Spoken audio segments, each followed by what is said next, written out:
All right, let's dive in. Today, we're talking about something that's way bigger than just time management.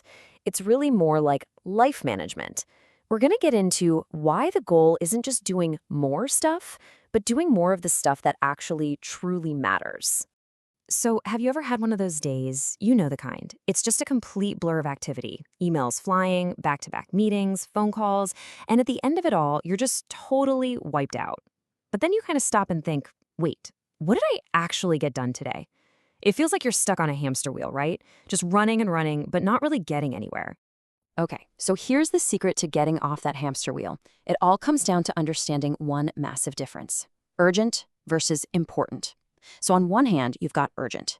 These are the things that are practically screaming for your attention right now. A lot of the time, they're actually other people's priorities, not yours. And then, on the other hand, you've got important. These are the things that are proactive, the things that actually help you hit your long-term goals. The big trap here is that we almost always, without even thinking, jump on what's urgent. And that leads us straight into the busy trap. And this is that state where you feel super productive, but you're really not. It's a really common place to be, but the good news is we can totally get out of it.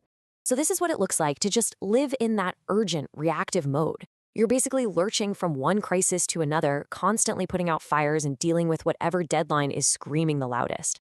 And yeah, in the moment, it can feel like you're being incredibly productive. But let's be real, it's a one-way ticket to stress, burnout, and that awful feeling that you're always playing catch-up. So what's the way out? Well, it all starts with this really simple but honestly super powerful idea. You've got to identify your big rocks. So what are these big rocks? Well, they're the things that genuinely move the needle in your life. We're talking about stuff like long-term planning for your career, building those really strong relationships, maybe learning a new skill, or just taking care of your health. These things are so important. But here's the catch. They don't come with a flashing red light or a blaring alarm. And because of that, it's just so easy to shove them aside and say, I'll get to that later. So the big question is, how do we make sure these big rocks actually get the attention they deserve? We need a tool, right? A practical way to sort through everything on our plate. And that's where the urgent/important matrix comes in. You might have heard of this as the Eisenhower matrix. It's pretty simple, really. It breaks everything down into 4 boxes, or quadrants. So, quadrant 1, that's your crises, stuff that's both urgent and important. You just have to do it, now. Quadrant 3 is for all those interruptions. They feel urgent, but they're not actually important. The goal there? Delegate. And quadrant 4, well, that's just the time wasters, the stuff you need to eliminate. But the real magic, the absolute key to this whole thing, that happens in quadrant 2. And this is the most important takeaway. Quadrant 2 is where your bit rocks live. These are all the activities that are super important, but they're not screaming for your attention right now.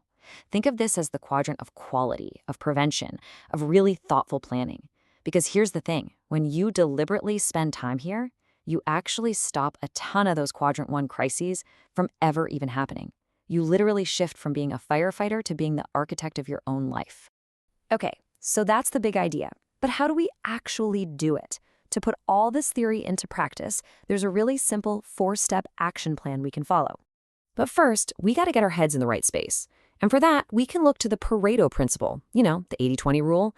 The basic idea is that a massive chunk of your results, like 80% of them, come from just a small slice of your efforts, around 20%.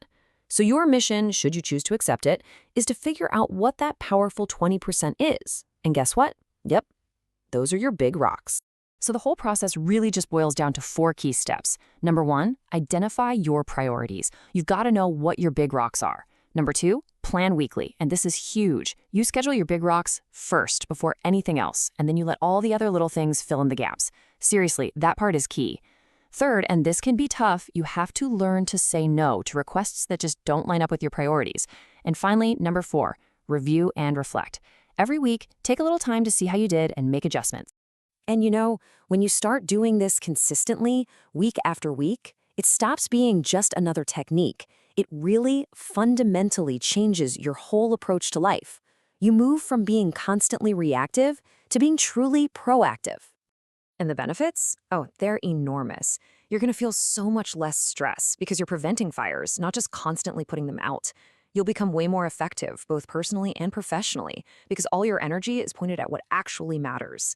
And maybe most importantly, you'll feel this deep sense of fulfillment. Because for maybe the first time, your day-to-day actions are perfectly aligned with what you truly value. There's this fantastic quote from Stephen R. Covey that just nails it. He said, "The key is not to prioritize what's on your schedule, but to schedule your priorities." It sounds simple, but that one sentence captures this entire philosophy. The point is, don't just let your schedule fill up with random stuff.